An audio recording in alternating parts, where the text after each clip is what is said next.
ನಿನ್ ನಿರ್ಧಾರ ಬದಲಾಯಿಸೋದಕ್ಕಾಗೋದಿಲ್ವೇನಯ್ಯ? ನಿನ್ ತಮ್ಮಂದ್ರೆಲ್ಲ ಅಣ್ಣ ಎಲ್ಲಿ ಅಂತ ಕೇಳಿದ್ರೆ ನಾನು ಏನ್ ಹೇಳಿ?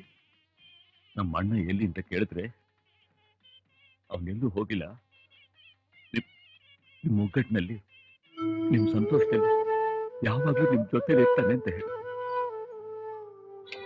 ನೀವು ಹೋಗೋ.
ಅಣ್ಣ, ದೊಡ್ಡನಲ್ಲಿ ಕಾಣ್ತಾನೆ ಇಲ್ಲ.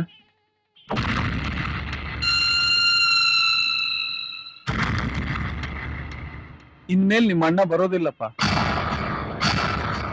ಯಾಕೆ? ಯಾಕೆಂದ್ರೆ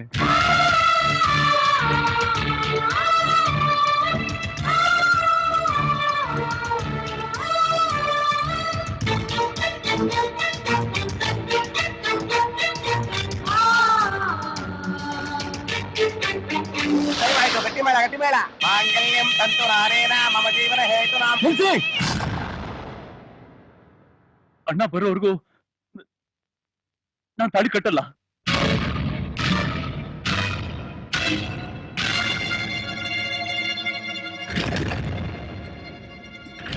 ಏನ್ ನೋಡ್ತಾ ಇದ್ದೀರಾ? ದೇವ್ರ ಹತ್ರ ಕೇಳಿದ್ರೇನೆ ವರ ಕೊಡೋದು, ಆದ್ರೆ ಕೇಳ್ದೆ ನಮ್ಮಿಬ್ರನ್ನ ಒಂದು ಮಾಡಕ್ ನೋಡಿದ್ರಲ್ಲ ನಿಮ್ಮಣ್ಣ. ಆ ದೇವ್ರ ಇಲ್ಲದ್ಮೇಲೆ ನಮಗ್ ಯಾಕೆ ಬೇಕಿ ಮದ್ವೆ ಅಂತ ರಾಮನೇ ತಂದೆ ಕೊಟ್ಟು ಮಾತನ್ನ ಉಳ್ಸೋಕೆ ಕಾಡ್ಗ್ ಹೋದ. ಆದ್ರೆ ತಮ್ಮನಿಗೋಸ್ಕರ ಊರನ್ನೇ ಬಿಟ್ಟು ಹೋಗ್ತಿರೋ ನಿಮ್ಮಣ್ಣ ಆ ಶ್ರೀರಾಮನಿಗಿಂತ ಒಂದು ಕೈ ಮೇಲೂರಿ.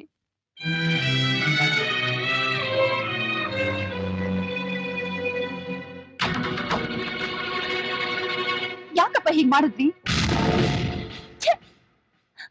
ಅಣ್ಣನಿಲ್ದೆ ಅವ್ರಿಗೆ ಜೀವನ ಇಲ್ಲ, ಹಾಗೆ ಅವರಿಲ್ದೆ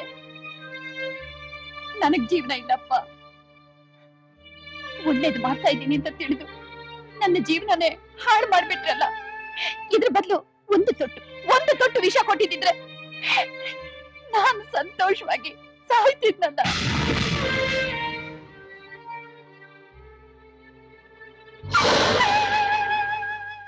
ನೀವ್ಯಾಕೆ ಕಳ್ತೀರ ಮಾವ? ಅವನ್ ಹೋದ್ರೇನು, ನಾನಿಲ್ವಾ? ಕೀರ್ತಿನ ನಾನ್ ಮದುವೆ ಆಗ್ತೀನಿ.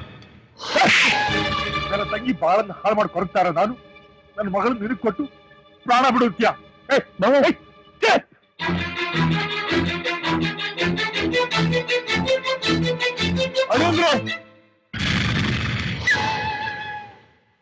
ನನ್ನ ಮಗಳ ಜೀವನ ಹಾಳು ಮಾಡಬೇಡಿ. ಮುಹೂರ್ತ ಮುಗಿದಕ್ಕೆ ಮುಂಚೆ ನನ್ನ ಮಗಳ ತಾಳಿ ಕಟ್ಬಿಡಿ. ಆಮೇಲೆ ಮಾಡಲ್ಲ, ನಾನು ಅವಳು ಕೊಡ್ತೀನಿ.